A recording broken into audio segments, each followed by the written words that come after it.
Olá, colegas. Aaron Flores, mais uma vez. Agora a gente vai falar de a evolução das propostas teóricas do gerativismo. Como nós sabemos, na década de 50 foi que nasceu a proposta da gramática universal e nasceu também a teoria da sintaxe gerativa, aquela teoria das árvores sintáticas que vocês já conhecem. Para a década de 80, Noam Chomsky propôs mais uma teoria. Essa teoria foi chamada a teoria dos princípios e parâmetros. É importante lembrar que o gerativismo é um programa de pesquisa, não é uma teoria. Então, as novas propostas teóricas, as novas teorias, não descartam as teorias anteriores. As novas propostas teóricas somente somam as teorias anteriores. Então, como é que é a teoria dos princípios e parâmetros? Nesta nova proposta teórica, a gramática universal continua sendo o núcleo da pesquisa, o núcleo de todo o programa de pesquisa do gerativismo. Mas não é mais conceptualizada como uma sintaxe universal, uma sintaxe geral para todas as línguas. Agora, a gramática universal é conceitualizada como um algoritmo que está no cérebro dos seres humanos e que é o que permite aos seres humanos desenvolver uma gramática, desenvolver uma língua. A teoria dos princípios e parâmetros concentra-se no estudo da sintaxe. E por que na sintaxe? Porque é nas estruturas sintáticas onde a gente pode perceber a maioria das semelhanças entre as línguas. Todas as línguas do mundo contêm estruturas e funções sintáticas. Todas as línguas têm frases adjetivas, frases com sujeito, com predicado, frases interrogativas, frases com complementos. Então, nas estruturas sintáticas é onde podemos perceber a maioria das semelhanças entre as línguas do mundo.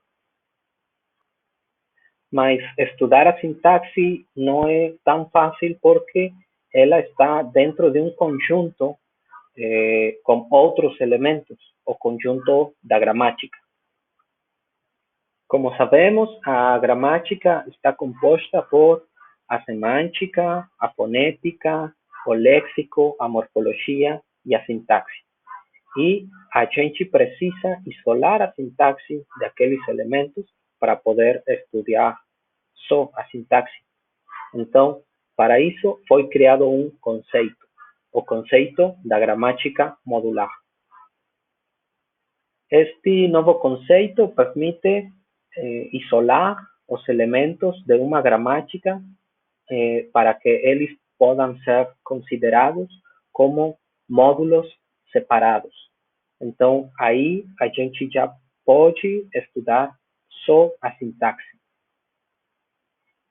Para tentar compreender isto um pouco melhor, podemos pensar na gramática como uma máquina de construir frases.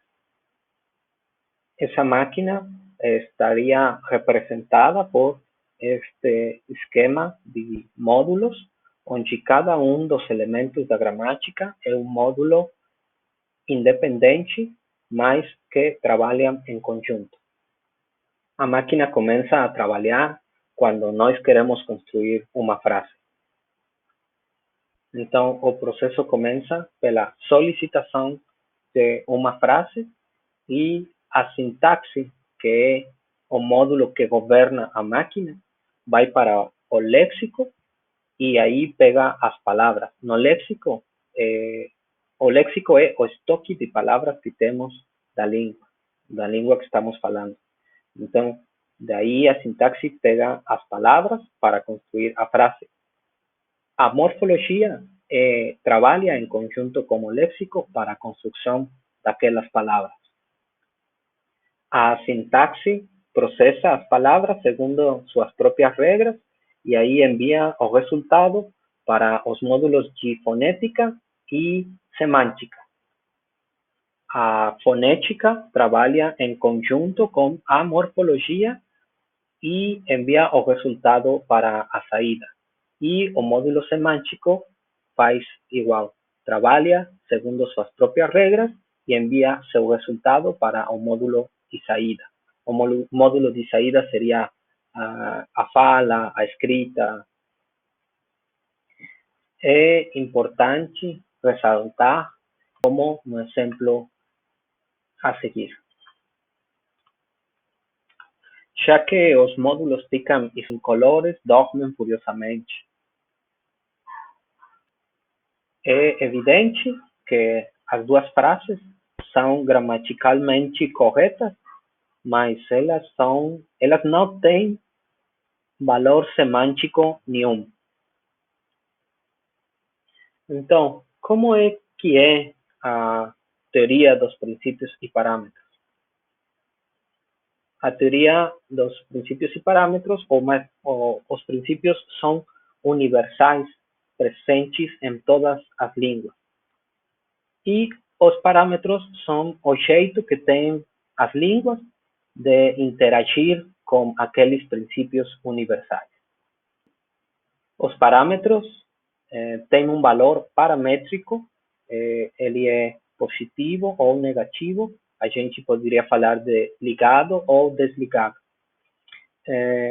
Podemos pensar num exemplo de princípio. Por exemplo, um princípio seria que todas as frases têm um sujeito, mas algumas línguas conseguem trabalhar as frases, construir as frases com o sujeito nulo. Isto quer dizer que sujeito nulo é um parâmetro. Podemos dizer que línguas como o francês, inglês ou alemão só podem trabalhar com o parâmetro sujeito nulo desligado. E o português, o espanhol, o italiano podem trabalhar com o parâmetro sujeito nulo ligado ou desligado. Vamos olhar um exemplo disso. Como podemos observar no português, no caso do português, a gente pode construir frases com o sujeito nulo ligado ou desligado, valor paramétrico positivo ou negativo. A gente pode falar, João disse que ele vai se casar, ou a gente pode falar, João disse que vai se casar. Já no inglês, você não consegue falar, você não pode falar, João said going to get married. Aí, isso é um erro dentro dos parâmetros do inglês. O inglês somente funciona como parâmetro sujeito nulo desligado. Você só pode construir a frase João said he's going to get married. Os parâmetros são múltiplos e os princípios têm que ser, segundo Chomsky, só uns quantos. A verdade, depois ele reduz os princípios a só um princípio. A gente vai olhar agora como é que ele fez isso.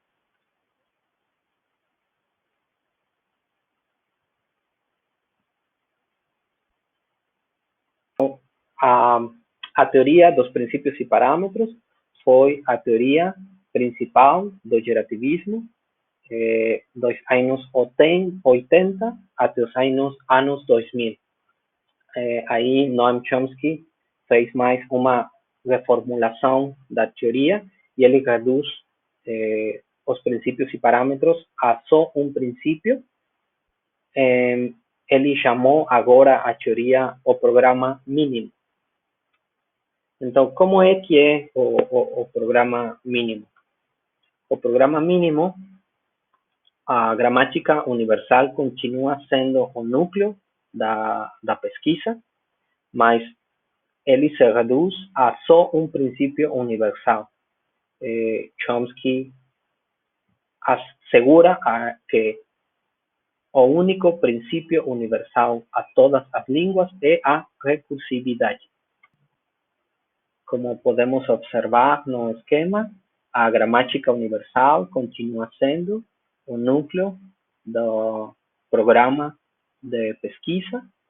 A recursividade é o seguinte nível, é o único elemento universal a todas as línguas, e aí os parâmetros são variados, diferentes para cada língua.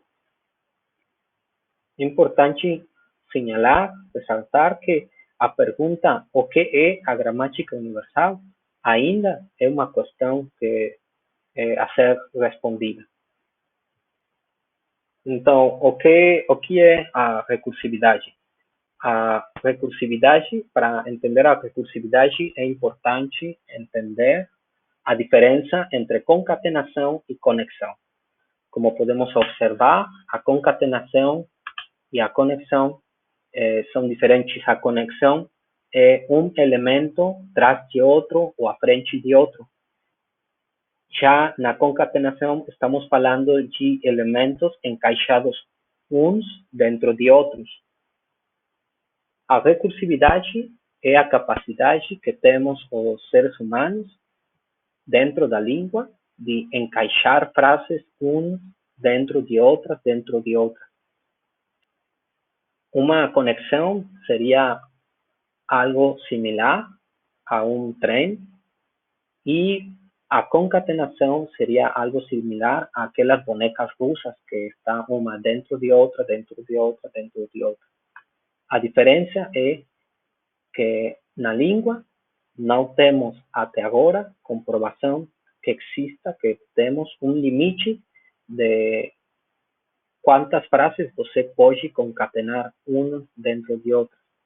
A verdade, o limite é só a capacidade de memória da pessoa que está falando ou escrevendo. No exemplo a seguir, temos um poema de Carlos Drummond de Andrade, do livro Alguma Poesia, 1930. Se vocês observam as primeiras frases, vocês podem olhar que elas estão concatenadas. A gente poderia tirar as frases e colocar as no esquema anterior, e aí quedaria assim. João amava Teresa, concatenado dentro de que amava Raimundo, concatenado dentro de que amava Maria, que amava Joaquim. É óbvio, é evidente que a gente poderia continuar até o infinito, mas Carlos Drummond de Andrade decidiu parar em algum momento.